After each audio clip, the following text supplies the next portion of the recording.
グーテンターキヒピンコーどうもこうです。皆さんこんにちは。本日の動画ですけど AI 人工知能に聞いてみたドイツの物価高騰についてです。よいしょ。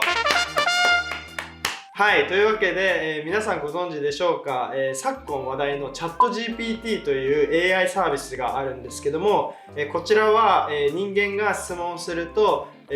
すごく精度の高い確率で返ってくるというサービスになります。Twitter などで、みんな使っていたりとかする様子が伺われるんですけども、実はこのチャット GPT ってそんなに目新しいものではなくて、過去にも Siri など音声サービスで人間が質問するとそれを音声を文章に置き換えて、その文章をもとにいろんな結果を返す、質問の答えを返すみたいなサービスはすごく前からあったんですけども、今回のチャット GPT はこれまでと違ってものすごい精度で質問の回答が精度よく返ってくるというところが皆さんの注目を浴びているようです。そこでですね、昨今 YouTubeでめちゃくちゃ伸びのいいテーマがドイツの物価高騰というところなんですね。物価だったり円安だったり各国の経済状況みたいなのはどの時代も興味を持つテーマだと思うんですけど、今まで僕が住んでいる身としていろんな方に質問したりとか自分の体験談とかそういったことを話してきたんですけど、今日はじゃあ機械が AI がどのような回答をするかみたいなところを皆さんと一緒に見ていこうと思います。はじめましての方、僕はこういったドイツのことを中心にいろんなことを調べたりお届けしたりしているチャンネルをやっています。今年からはですね、こういったチャット GPT とか技術的なことを、僕はもうソフトウェアエンジニアなので、知ってる範囲で共有していこうかなというところです。というわけで、早速見ていきましょう。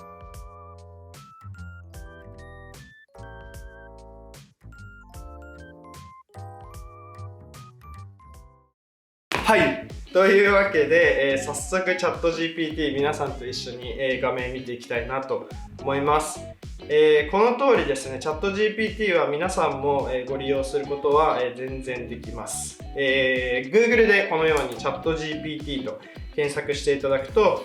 最初に画面で、出てくるかなと思います。でですね、このチャット GPT クリックしていただくと、早速出てくるのがこのページで、Try Chat GPT というところがあるので、ログインを進めていきます。で、そうですね、Google のアカウントからログインするととってもやりやすいので、僕はいつも使っている Google のアカウントでログインをしていきます。はい、というわけでこれがチャット GPT の画面になるんですけども、ここのチャット欄に質問を書いていくと、自分の得たい質問の答えが得られるということです。では早速今回のテーマであるドイツの物価高騰についてチャット GPT に聞いてみます。はい、ドイツの物価高騰についてどう思いますか？はい、これでじゃあ入力します。このスピードですよ。めちゃくちゃ早く質問の答えを書いてくれます。私は人工知能モデルであり、現在のドイツの物価高騰についての直接的な意見を述べることはできません。こういう感じでね、誰をのポジションで会話をするかみたいなところを、考えているっていうのがちょっと、今回の人工知能モデルの面白いところですね。で、続きを読みますと、しかし物価の上昇は通常通貨の評価、生産コストの上昇、需要の上昇など要因によって引き起こされます。これらの要因は国家や地域の経済状況によって異なりますので、物価の上昇について直接に理解することはそれぞれの国や地域の経済状況を分析する必要がありますということです。なのでここでちょっと質問を書いて、10年前よりどのように変わってますかというふうに質問してみます。はい、ドイツの物価は10年前より高くなっていますか？ドイツの物価は過去10年間で上昇していることが一般的に知られています。特に石油価格の上昇や生産コストの上昇などが物価の上昇に貢献していると考えられます。統計によると、ドイツの物価指数は過去10年間で平均で約 1.5% の年率上昇を示しています。しかしこれは一般的な傾向であり、特定の製品やサービスによって上昇幅が大きいかもしれない。面白いですね。じゃあ上昇幅が広いのってどんな商品なのかなというところが気になると思うので、実際に聞いてみましょう。ドイツの食品の物価高騰、物価ですね、物価は、上がっていますか？特定のジャンルに絞って質問してみます。ドイツの食品の物価は一般的に上昇していると言われています。特にですね、原材料や輸送費、労働費などの生産コスト上昇が食品の物価上昇に貢献していると考えられます。また、過去数年、気候変動や不作などの環境要因によって農作物の収穫量が減少し、それに伴い物価が上昇しているとも言われています。統計によると、ドイツの食品物価は過去10年間で平均で約 2.5% の年率上昇を示しています。という感じで、さっきの 1.5% から 2.5% とそれぞれのジャンルで調べていることが分かります。最後にも述べるんですけど、これちょっと本当に正確で合っているのかみたいなところは疑問視されているので、その話は最後してようと思います。じゃあ、次の質問。ドイツの食品の中で一番物価が上がっているのは何ですか？はい、ここ10年、ここ数年とちょっと記入してみますね。はい、ドイツの食品物価の上昇について、特に上昇幅が大きいとされるものについては、詳細な情報はありません。これは多分価格の情報がネットにないからですね。しかし、一般的に水産物、肉類、乳製品、野菜、果物などが上昇物価、上昇の主な原因になっていると思います。要因になっていると思います。それに加えて、原材料の輸送費や労働費の上昇、この辺はさっきと同じことを言ってますね。で、次面白いのが、同じ質問をした時にどう回答するかですね。皆さん思ってるのは、もうあらかじめ質問の回答が、あって、それをただ返してるだけじゃないのと思うんですけど、そこはそうじゃなくて、全く同じ質問をすると別の回答が返ってきたりします。考えてますね。この返答が遅い場合は、その質問の内容が難しかったりとかする場合もあるんですけど、おおむねはいろんな人がアクセスしていて使っているからちょっと遅いというのは、大いにあり得ます。はい、じゃあ2回目の回答こちらです。物価高騰は経済にとって重要な問題の一つであり、消費者や企業に多大な影響を与えます。物価高騰は通貨の購買力を低下させ、消費者にとっては物価の上昇により生活費が上昇し増加し、企業によっては原材料や労働費の上昇により収益がブラブラブラブラと、さっきと違って、人工知能の見解はとかいう前置きもないですし、いきなり回答が来ています。でしかもなんかめちゃくちゃ文章が長くなっています。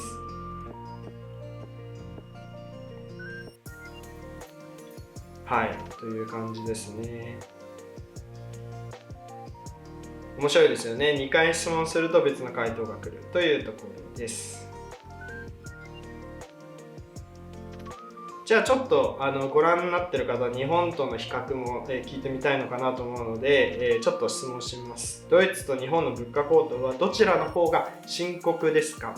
難しい質問ですね。何をもって深刻と捉えるかなんですよね。機械はどう考えているんでしょうか？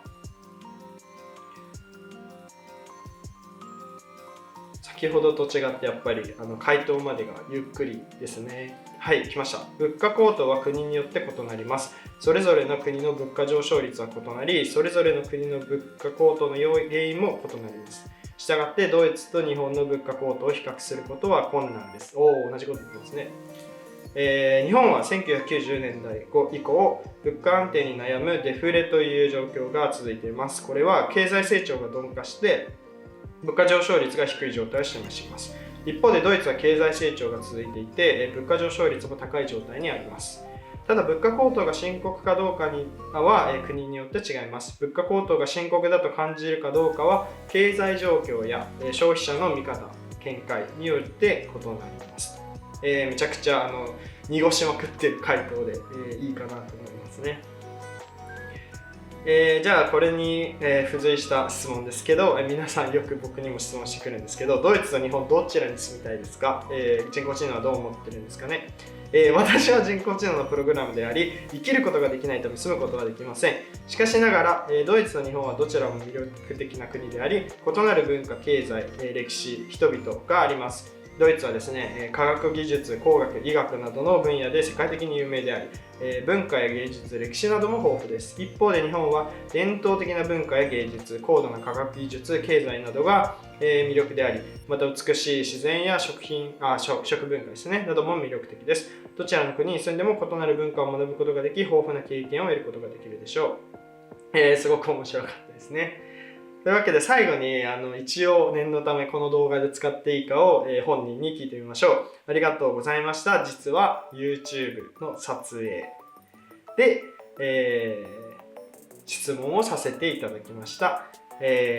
動画で使っていいですかみたいなことですね。動画にこの会話を、使ってもいいですか送ってみます。そうするとですね、もちろんですと快く引き受けられました。私は人工知能のプログラムであり、著作権の問題もないため、どのように使用しても構いません。どうぞご自由にお使いください。はい、というわけで、これが一連の質問の流れでした。皆さん、こういうふうに質問すると、今までの Siri やなどの音声機能と比較して精度のまたさらに高い質問の回答が来るような人工知能が身近にできたんじゃないかなと思います。面白かったのが、さっきもやりましたけど、同じ質問を2回しても別の回答が返ってくるというところと、自分が機械であるということを認識した上での回答がある。なので A か B かみたいな質問をした時に、必ず前置きとして私は機械なのでっていうふうに入れることで自分の立場を、明確に A か B かには、置かないというところも、また目新しい部分かなと思いました。で、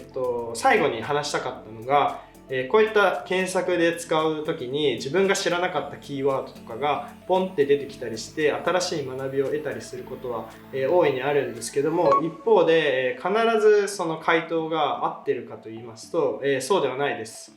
というのもですね、機械も人間と同じでいろいろな情報から自分の回答を答えるんですけども、そもそもその人間っていろんな正解の中で、いろんな情報の中から正解を言うことってほぼ不可能なんですね。歴史上の出来事で何年に起きましたみたいな回答もあくまで今ある歴史書物の中でその年代だって言われてるから、その年代で今暗記したり回答したりしてると思うんですけども、どんどんいろんな歴史的知見が得られていく中で、あれこの歴史の年号実は違ったんじゃないかみたいなことはよくではないですけど大いに起こることで、機械も全く同じで今ある情報の中から自分のその最適な答えを出しているということなので、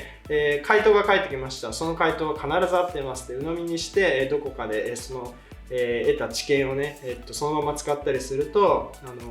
同じように機械と同じように自分も間違ったことを他の人に伝えたりとかするということがあります。なのでそうですね、ヒントになることはたくさんありますし自分が検索では得られない単語とかキーワードみたいなのはこのチャット GPT を通じて質問することで得られたりします。はい、例えば自分で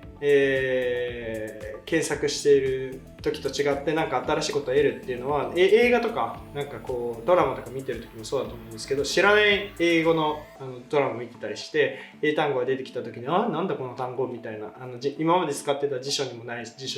単語帳にもないしみたいな単語と出会ったりするのと同じで、一期一会な新しいキーワードとの出会いはすごくチャット GPT に期待できますし、文章もなかなか整理されているのでそういった文章構成とか書き方みたいなのはものすごく参考になるかなと思います。ただやっぱり奥深くあることを、例えばプログラミングやってる時なんかは特定のことをやっている際には関係する箇所なんて言ったらいいんですかね、関わる部分がめちゃくちゃ複数個あったりとか依存している部分があるので質問するとヒントは得られるけど直接的な回答が得られなかったりすることがほとんどです。なので行き詰まった時に自分でちょっと質問して頭をリフレッシュしたりとか自問自答するパートナー友達みたいな感じで使ってみるのがいいかなと思います。これが、僕の、チャット GPT に関する見解なので、皆さんも今回のチャット GPT のリンクは概要欄に貼っておきますし、もし遊んでみて面白いことが見つかったらぜひぜひ皆さん僕にも共有してください。というわけで、面白い時代にまたなってきたなというところで、今回はこの動画を上げてみました。この動画面白かったりとかチャット BT 使ってみたよ、使ってみたいよという方は、高評価またですね、チャンネル登録をしていただけるとこういった動画がまた次の新しい動画が見れるので、ぜひぜひチャンネル登録でお待ちください。はい、また次の動画でまた会いましょう。さようなら。